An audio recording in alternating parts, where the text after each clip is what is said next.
ओम नमः शिवाय। नमस्कार दोस्तों, अविश्वसनीय एवं सटीक भविष्यवाणी की इस श्रृंखला में मैं पूनम पांडे आप सभी का स्वागत करती हूँ। दोस्तों, मंगल के शुभ अशुभ फलों की चर्चा हो रही है और पिछले वीडियो में मैंने एकादश भाव के मंगल के शुभ अशुभ फलों के बारे में आपसे चर्चा की है।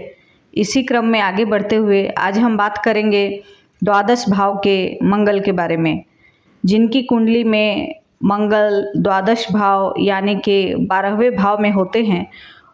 उनको मंगल के क्या शुभ और अशुभ फल प्राप्त होते हैं, आज हम इसकी चर्चा करने जा रहे हैं। कुंडली का द्वादश भाव शय्या सुख का भाव होता है। इस भाव से पति पत्नी के संबंधों को जानने में मदद मिलती है। इसके अलावा द्वादश भाव यात्रा का भाव भी होता है और अनावश्यक खर्चे का भाव भी होता है। जातक का धन और पैसे किस कार्य में खर्च होंगे, यह द्वादश भाव से पता लगाया जाता है। द्वादश भाव में जो भी ग्रह होते हैं उनसे संबंधित कार्यों में जातक का धन खर्च होता है। क्योंकि मंगल एक पाप ग्रह है तो इसका द्वादश भाव में बैठना अशुभ फल कारक ही होता है, क्योंकि सबसे पहले द्वादश भाव का मंगल पति पत्नी के संयम सुख को बाधित करता है। इसके अलावा इसी वजह से 12वें भाव के मंगल से मांगलिक दोष भी बनता है। द्वादश भाव के मंगल का मांगलिक दोष जातक के वैवाहिक संबंधों को खराब करता है। यहाँ तक कि पति पत्नी के बीच अलगाव की स्थिति उत्पन्न हो जाती है।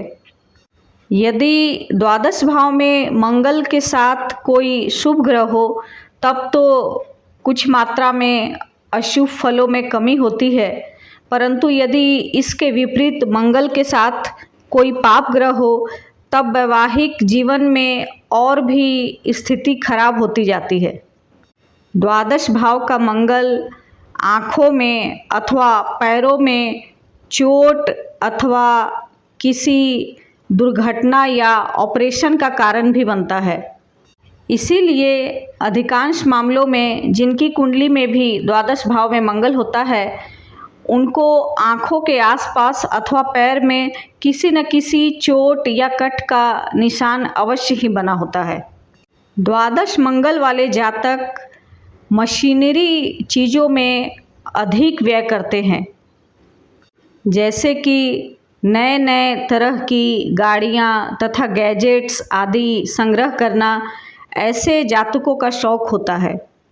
इसके अलावा हथियार तथा हिंसा आदि में प्रयुक्त होने वाली चीज़ों का शौक भी जातक को होता है और वो इन सब चीज़ों पर अपना धन व्यय करता है।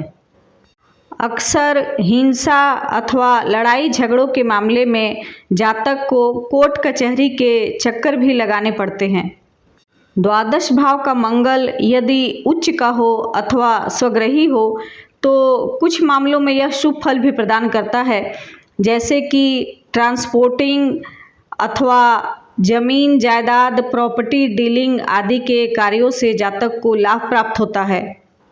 इसके अलावा एक्सपोर्ट इंपोर्ट के व्यवसाय में भी जातक को अच्छी सफलता मिलती है। भाई बहनों के सुख को लेकर द्वादश भाव का मंगल अच्छा नहीं माना जाता है, क्योंकि ऐसे जातकों के भाई बहन को आर्थिक अथवा शारीरिक रूप से कोई न कोई नुकसान या हानि का सामना करना पड़ता है। यदि द्वादश भाव का मंगल छठे आठवें अथवा द्वादश भाव के ही स्वामी हो तो अशुभ फलों में कमी करते हैं। इसके विपरीत यदि मंगल केंद्र अथवा त्रिकोण के स्वामी होकर द्वादश भाव में बैठे हों तो फिर अशुभ फलों में वृद्धि हो जाती है, क्योंकि उस स्थिति में मंगल द्वादश भाव के अशुभ फलों के साथ साथ ही केंद्र अथवा त्रिकोण जिन भाव के वो स्वामी हैं उस भाव से संबंधित चीज़ों की भी हानि करते हैं। कुल मिलाकर देखा जाए तो द्वादश भाव का मंगल अधिकांशतः अशुभ फल ही देता है। इसलिए जिनकी कुंडली में भी द्वादश भाव में मंगल हो उनको मंगल की शांति अवश्य ही करवा लेनी चाहिए। ऐसे जातकों को अपना विवाह करने से पहले मांगलिक दोष का निवारण भी अवश्य ही कर लेना चाहिए, क्योंकि द्वादश भाव का मंगल मांगलिक दोष भी बनाता है।